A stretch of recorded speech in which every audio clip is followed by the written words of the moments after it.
नमस्कार मित्रांनो आणि मैत्रिणींनो. जगाच्या इतिहासात काही अशी नावं आहेत जी ऐकताच मनात एक वेगळीच धडकी भरते.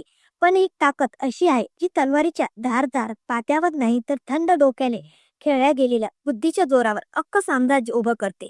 तुम्ही कधी विचार केलाय का की काही माणसं एखाद्या खोलीत शिरताच तिथलं वातावरण अचानक का बदलतं? का तिथल्या प्रत्येक व्यक्तीची नजर नकळत त्यांच्याकडेच वळते? का काही लोकांच्या एका शब्दावर जग मरायला किंवा मारायला तयार होतं? आणि दुसरीकडे तुम्ही तुम्ही कितीही ओरडून सांगितलं, कितीही प्रामाणिकपणे स्वतःची बाजू मांडली, तरी तुमचं कोणी साधं ऐकूनही का घेत नाही? हा फरक नशिबाचा नाही, तर हा फरक आहे एका अत्यंत गुप्त आणि प्राचीन कलेचा, लोकांच्या मनावर राज्य करण्याचा डार्क कलेचा. आज आपण अशा एका जगात प्रवेश करणार आहोत तिथे वरवर दिसणारी नीतिमत्ता आणि माणुसकी दुय्यम ठरते आणि फक्त सत्ता सर्वोच्च असते. हे ते जग आहे जिथे सावध स्वतःहून शिकाऱ्याच्या जाळ्यात येतं आणि त्याला त्याचा पत्ताही लागत नाही. आज मी तुम्हाला अशा 8 अतिशय धोकादायक आणि मनोवैज्ञानिक चाली सांगणार आहे, ज्या तुमच्या आयुष्याचा जुगार पूर्णपणे बदलून टाकतील. यातील प्रत्येक चाल ही मानवी मेंदूचा ताबा घेणारा एक अदृश्य मंत्र आहे. ही माहिती इतकी प्रभावी आणि काही अशी भयानक आहे की जेव्हा तुम्ही तिसरी चाल ऐकाल तेव्हा तुम्हाला स्वतःच्याच आत लपलेल्या शक्तीची भीती वाटू लागेल. ही ती गुपितं आहेत जी सामान्य लोकांपासून शतकानुशतके मुद्दाम लपून ठेवली गेली, जेणेकरून सत्ता फक्त काही मोजक्याच हातात राहावं. पण आज हा पडदा उठणार आहे. आता निर्णय तुमचा आहे. काय तुम्हाला शेवटपर्यंत केवळ एक प्यादा बनून दुसऱ्याच्या बोटावर नाचायचं आहे, की या बुद्धिबळाच्या पटावरचा तो वजीर बनायचा आहे, ज्याच्या हालचालीवर जगाचं नशीब अवलंबून असतं? श्वास रोखून धरा, कारण आपण आता त्या अंधाऱ्या वाटेवर पाऊल टाकत आहोत. चला या प्रवासाला सुरुवात करूया. पहिल्या चालीपासून. चाल नंबर 1. अदृश्य होण्याची शक्ती. इंसानी मेंदू एका विचित्र तत्वावर काम करतो, ज्याला आपण कमतरतेचा सिद्धांत म्हणतो. जी गोष्ट पावला पावलावर सहज मिळते त्याची कोणालाच किंमत नसते. विचार करा, जर सोन्याचे दगड रस्त्यावर पडलेले असते तर कोणी त्यांना उचललं असतं का? कधीच नाही. सोन्याला किंमत आहे कारण ते दुर्मिळ आहे. तुमच्या आयुष्यातही हेच घडते. तुम्ही प्रत्येक फोन कॉलला लगेच उत्तर देता, प्रत्येक कार्यक्रमाला हजेरी लावता आणि कोणाहीसाठी 24 तास उपलब्ध असता. तुम्हाला वाटतंय की यामुळे तुमचं प्रेम किंवा आदर वाढतो, पण खरं तर तुम्ही तुमची स्वतःची किंमत कमी करत आहात. निसर्गाचा नियम आहे, जंगलात जे झाड सर्वात सरळ असतं ते सर्वात आधी कापलं जातं. तुमची अतिउपलब्धता तुम्हाला लोकांच्या नजरेत स्वस्त बनवते. लोक तुम्हाला गृहीत धरू लागतात. जर तुम्हाला तुमची किंमत वाढवायची असेल तर अचानक गायब व्हायला शिका. तुमची उपस्थिती ही लोकांची गरज असली पाहिजे, सवय नाही. जेव्हा तुम्ही काही काळ लोकांपासून दूर जाता तेव्हा त्यांच्या मनात एक पोकळी निर्माण होते. तो कुठे आहे? काय करतोय? माझ्यावर नाराज तर नाही ना? हे प्रश्न म्हणजे तुमच्या शक्तीची लक्षण आहे. जो माणूस लोकांच्या मनात जिज्ञासा निर्माण करू शकतो तोच त्यांच्यावर राज्य करू शकतो. गायब होणं हा फक्त पहिला टप्पा आहे. एकदा का तुम्ही तुमची किंमत निर्माण केली की पुढचा टप्पा येतो, समोरच्याच्या मनाचा ताबा घेणारी सर्वात महत्वाची चाल. ती म्हणजे चाल नंबर 2. दुसऱ्यांची कमकुवत नस पकडणे. सत्तेच्या खेळात प्रत्येक माणूस विकला जाऊ शकतो, फक्त तुम्हाला त्याची योग्य किंमत माहिती असायला हवी. आणि ती किंमत नेहमी पैसे नसते. प्रत्येक माणसाची एक दुःखती नस असते, एक अशी भूक असते जी त्याला अस्वस्थ करते. कोणी अहंकाराचा भुकेला असतो, कोणी वासनेचा तर कोणी लोभाचा. डार्क सायकोलॉजी मध्ये याला लेव्हरेज म्हणतात. जर तुम्ही एखाद्या माणसाची कमजोरी ओळखली तर तो तुमच्या हातातील बाहुलं बनतो. वशीकरणाचा एक अचूक मंत्र लक्षात ठेवा. लोभी माणसाला पैसा देऊन जिंका. अहंकारी माणसासमोर हात जोडून त्याची खोटी स्तुती करा. मूर्ख माणसाला त्याच्याच हो मध्ये हो मिळवून खुश ठेवा आणि फक्त बुद्धिवान माणसाशी सत्याने वागा. बहुतेक लोक ही चूक करतात की ते सर्वांशी एकाच पद्धतीने वागतात. जर तुम्ही अहंकारी माणसाला सत्य सांगायला गेलात तर तो तुमचा शत्रू बनतो. जर तुम्ही मूर्ख माणसाला ज्ञान द्यायला गेलात तर तो तुम्हालाच वेड ठरवेल. शिकारीला माहिती असतं की वाघासाठी कोणतं आमिष लावायचं आणि हरणासाठी कोणतं. जोपर्यंत तुम्ही समोरच्याची कमजोरी ओळखत नाही तोपर्यंत तुमचे वास रिकामे जाणार. एकदा का तुम्हाला ही नस सापडली की तुम्ही त्याला कोणत्याही दिशेला वळवू शकता. आता तुम्ही अदृश्य व्हायला शिकलात आणि समोरच्याची कमजोरी ओळखलीत. पण आता वेळ आहे त्या चालीची जी तुम्हाला समोरच्याच्या अस्तित्वाचा आधार बनेल. ती म्हणजे चाल नंबर 3. अधीरितहा. ही चाल इतकी क्रूर आहे की तिला गोड विष म्हटलं तरी चालेल. ही चाल मोठे राजकारणी आणि कॉर्पोरेट कंपन्या आपल्यावर वर्षानुवर्षे वापरत आहेत. सत्याचा एक अतिशय कठोर नियम आहे. ज्या दिवशी मालक आपल्या सेवकावर अवलंबून राहणं सोडतो त्या दिवशी सेवकाने आपली किंमत गमावतो आणि ज्या दिवशी मालक सेवकाच्या सर्व इच्छा पूर्ण करतो त्या दिवशी सेवक काम करणं सोडून देतो. याचा अर्थ काय? याचा अर्थ असा आहे की कोणालाही कधीच पूर्णपणे तृप्त करू नका. मानवी मेंदूला आनंद तेव्हा मिळतो जेव्हा त्याला बक्षीस मिळण्याची अपेक्षा असते. बक्षीस मिळाल्यावर नाही, जर तुम्ही तुमच्या जोडीदाराला, मित्राला किंवा कर्मचाऱ्याला सर्व काही एकाच वेळी देऊन टाकलं, पूर्ण प्रेम, पूर्ण वेळ, पूर्ण पैसा, तर त्यांच्या नजरेत तुमची किंमत शून्य होईल. कारण आता त्यांना तुमच्याकडून मिळवण्यासारखं काहीच शिल्लक नाही. लोकांना नेहमी थोडं भुकेलं ठेवा. त्यांना हवं असलेलं द्या, पण पूर्णपणे नाही. त्यांना असं वाटू द्या की तुमचं पूर्ण प्रेम किंवा पूर्ण कृपा मिळवण्यासाठी त्यांना अजून मेहनत करायची आहे. बिझनेसमध्ये आपल्या क्लायंटला हे पटवून द्या की फक्त तुम्हीच आहात जे त्यांची समस्या सोडवू शकतात. ज्या दिवशी समोरचा माणूस आत्मनिर्भर होतो, त्या दिवशी तो तुम्हाला लाथ मारून निघून जातो. जर तुम्हाला लोकांना स्वतःशी जोडून ठेवायचं असेल, तर त्यांना तुमची गरज वाटू द्या. भूक ही या जगातील सर्वात मोठी प्रेरणा आहे आणि ती टिकून ठेवणं ही तुमची जबाबदारी आहे. पण फक्त भूक लावून भागणार नाही. समोरचा तुमच्याशी खोटं तर बोलत नाही ना, हे ओळखण्यासाठी एक शास्त्र वापरावं लागतं. ती म्हणजे चाल नंबर 4, मौन आणि सन्नाटा.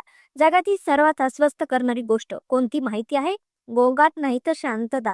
जो आपलं तोंड बंद आणि डोळे उघडे ठेवतो, त्याला कोणीही सहज हरवू शकत नाही. जेव्हा लोक घाबरतात किंवा वादात अडकतात, तेव्हा ते जास्त बोलू लागतात, स्पष्टीकरण देऊ लागतात आणि इथेच ते सत्याची कबर खोदतात. एखाद्याकडून सत्य वदवून घ्यायचं असेल तर ही चाल वापरा, जिला ऑकवर्ड सायलेन्स म्हणतात. समोरच्याला एखादा प्रश्न विचारा आणि त्याने उत्तर दिल्यावर काहीच बोलू नका. फक्त त्याच्या डोळ्यात डोळे घालून शांतपणे पाहत राहा. हा सन्नाटा समोरच्याच्या मेंदूत प्रचंड भीती निर्माण करतो. त्याला वाटतं की त्याचं खोटं पकडलं गेले. ती शांतता सहन न झाल्यामुळे तो अजून बोलायला लागतो, स्वतःचे शब्द सावरण्याचा प्रयत्न करतो आणि त्या गडबडीत ते सत्य बोलून जातो जे त्याला लपवायचं होतं. जेवढं कमी बोलाल तेवढं तुमच्या शब्दाचं वजन वाढेल.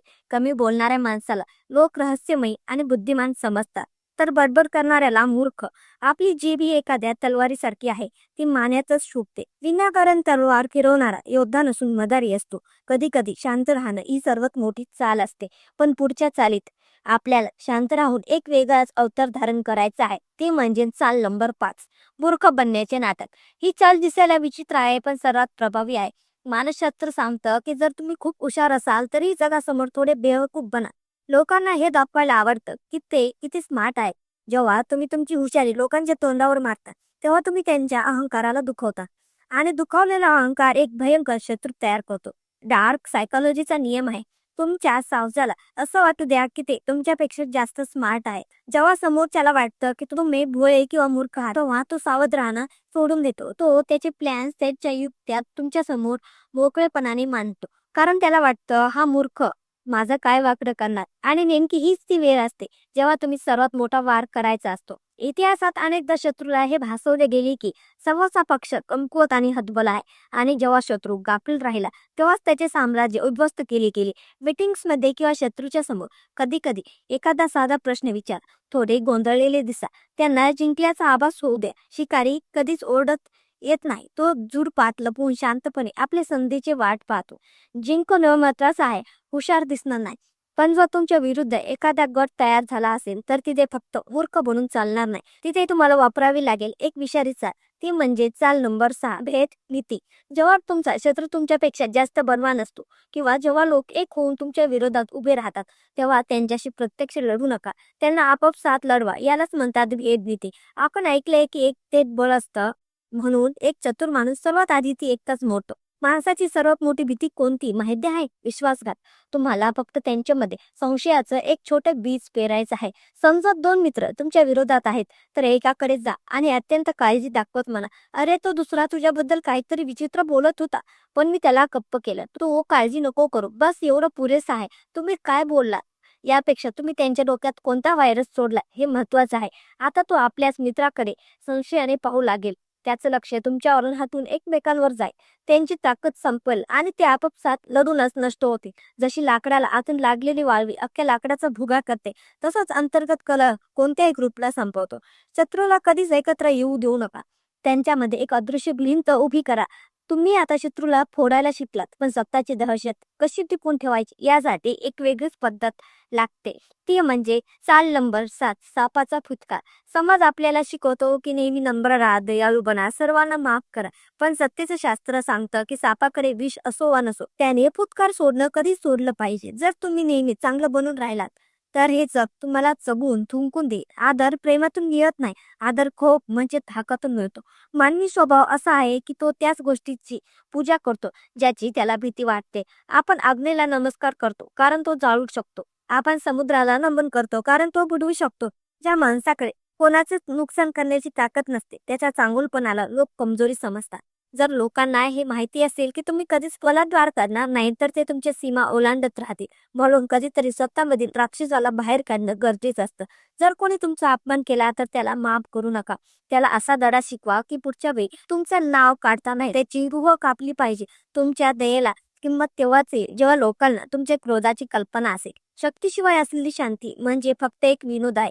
आता तुम्ही सर्व चाली शिकला, पण या सगळ्याचा बाप असलेली एक शेवटची चाल अजूनही बाकी आहे.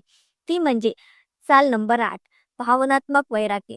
हे वर्चस्वाच्या खेळातील सर्वात क्रूर सत्य आहे. जो माणूस आपल्या भावनाच्या आहारी जातो तो गुलाम असतो आणि ज्याने आपल्या भावनांना मारून टाकला आहे तो राजा असतो. तुमची सर्वात मोठी कमजोरी तुमचा पैसा किंवा तुमची संपत्ती नाही, तर तुमची इमोशन्स आहेत.